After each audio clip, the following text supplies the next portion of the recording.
AA Tomorrow, page 308, out of The Language of the Heart,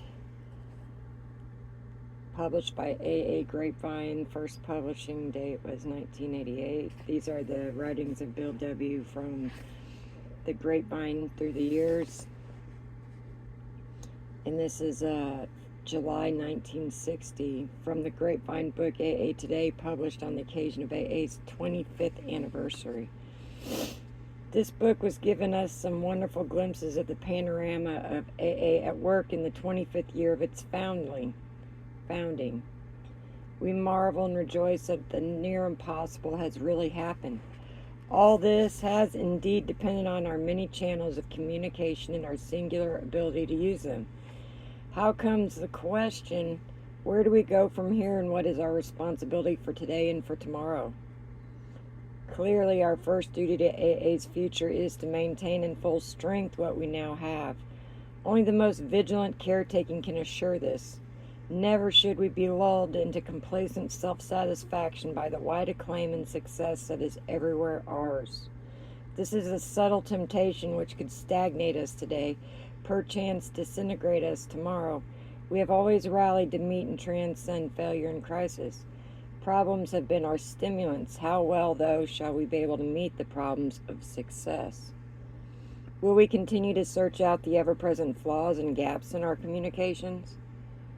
With enough imagination, courage, and dedication, will we resolutely address ourselves to those many tasks of repair and improvement which even now the future is calling upon us to undertake? Still clearer vision and an ever-mounting sense of responsibility can be the only answers to these questions. What then is the real size and reach of our foreseeable responsibilities? During the last 25 years, it is quite certain that 25 million men and women throughout the world have suffered alcoholism. Nearly all of those are now sick, mad, or dead. AA has brought recovery to something like 250,000. The rest are still out of reach or else gone beyond recall. An even larger generation of drunks is right now in the making. Facing the enormity of this situation, shall any of us sit comfortably and say, well, people, here we are. We hope you hear about us and come around, then maybe we can give you a hand. Of course, we shall do nothing of the sort. We know that we are going to open wider and wider every conceivable means and channel through which these kinfolk of ours may be reached. We shall remember Dr. Bob and his marvelous co-worker, Sister Ignatia, how they worked in Akron. We shall remember the many years of Silky's unstinted labor for us. 10,000 AAs still around will remember how they literally owe their lives to these three people. Each of us will remember his own sponsor, the one who cared enough. As the inheritors of such a tradition of service, how many could ever say, let George do that 12-step job. He likes to work with drunks anyhow. Besides, I'm busy. Surely there could not be many. Complacency would be impossible. Our next great area of future responsibility may be this one. I'm thinking about the total problem of alcohol and about all of those who still must suffer the appalling consequences of alcoholism. Their number is astronomical. It runs into hundreds of millions. Here's just a sampling of that problem. Because of our drinking, most of us banged up our kids. Their emotional scars should have made them naturals for alcoholism. Yet it is startlingly true that teenage children of good AA members show almost no sign of becoming drunks. They drink moderately or not at all. If a few of the vulnerable do hit the bottle and the telltale symptoms and episodes show up, most can stop, and they do. Now, why is this? The answer is alcohol education, AA style.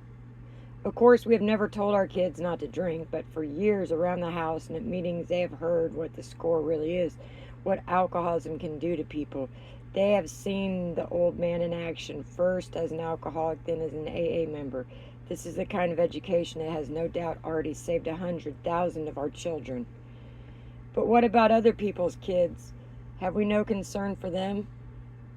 Of course we do have concern. While we appreciate that AA itself cannot very well get into alcohol education or into any of the related activities that touch the total problem, we do know that as peculiarly peculiarly, well-informed citizens, there is plenty we can and should do in these fields. Peculiarly. A. Enterprises of this sort, governmental, state, and private, have been springing up everywhere in recognition of the fact that alcoholism is a top priority problem of health. Nearly every one of these agencies tells us it has been inspired to work on by the example we AAs have set them. They now take their turn as pioneers. Naturally, they are bound to make some mistakes. Certainly, we can understand this. In fact, we like to say that we ourselves have progressed mostly by trial and error. A good number of these undertakings are now going places, and their promise is very large. Nevertheless, I gather the impression that many of us are so intent on their few errors, especially the errors of those AAs associated with them, that we often fail to give these dedicated people the encouragement they much need. Now that we AAs have so amazingly unified around our single purpose in the 12 traditions, the risk that we could be much hurt by anything done in these outside ventures is virtually non-existent. Let's instead keep focused on the fact that there are some 24,750,000 drunks left in the world. Could not still more friendly and widespread cooperation with outside agencies finally lead us to countless alcoholics who will otherwise be lost? Maybe we are beginning to stand in our own light.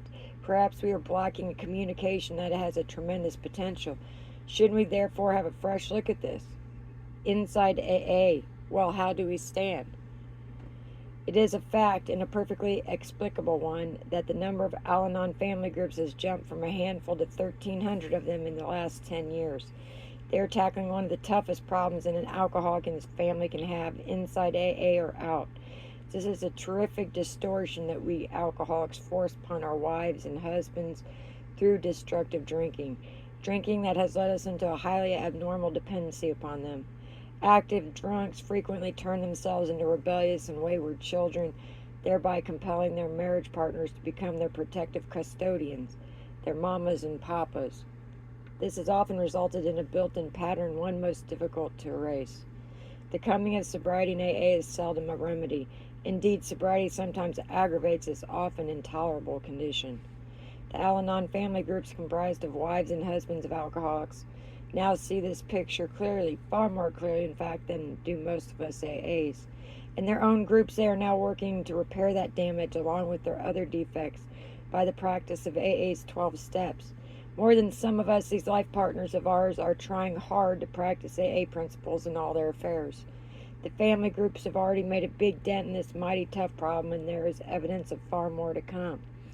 Can't we therefore give the remarkable project our greatest possible understanding and encouragement, and let each of us do his full share of that repair job at home? Then there is among us AAs the ever-present need for further spiritual growth. Here most of us show a heavy deficit, and I'm a notable example. The simplest self-questioning can reveal such deficiencies. For instance, am I trying to practice these principles in all my affairs? Or am I simply complacent and quite content with just enough spiritual nourishment to keep me sober? Do I really possess the spiritual resources to see me through some rough going? Or do I think pretty well of my spiritual demonstration because A, things are pretty good at home, B, if I got a big raise, and C, they made me vice president of my lodge? Or if things go badly and I begin to be jittery, depressed, anxious, or resentful, do I then justify my resulting self-pity and guilt by blaming my bad breaks, or more usually the behavior of other people? Or do I fall back on the old refrain that I'm a sick alcoholic and therefore not responsible? Nearly all of us, when we think about it, agree that we are a long, long way from being anywhere near grown up from almost any point of view. We can clearly see that our job as individuals and as a fellowship is to keep right on growing by the constant use of our 12 steps. Of course, we may be certain that this will be a slow business, but we also know ourselves second-rate goals. But we also know we can never take our plodding progress as the slightest alibi for setting ourselves second-rate goals. Our high aim can be emotional sobriety, full emotional maturity, and that's good. However, I think most of us may prefer a still larger definition, one with which still broader and higher reach. Perhaps there can be no relative to the universe unless somewhere there is an absolute. To most of us, this absolute is God as we understand him. We feel that we were born to this life to grow, if only a little, toward that likeness and image. However small and prudent our next immediate step on the path of progress may be, we of AA can never set any hampering limitation upon the ultimate destiny of ourselves and our fellowship, nor any whatever upon God's love for us all. Individually and collectively, structurally and spiritually, we shall ever need to build for the future. We are still laying down the foundation on which all coming generations of AAs will have to stand, perhaps for centuries.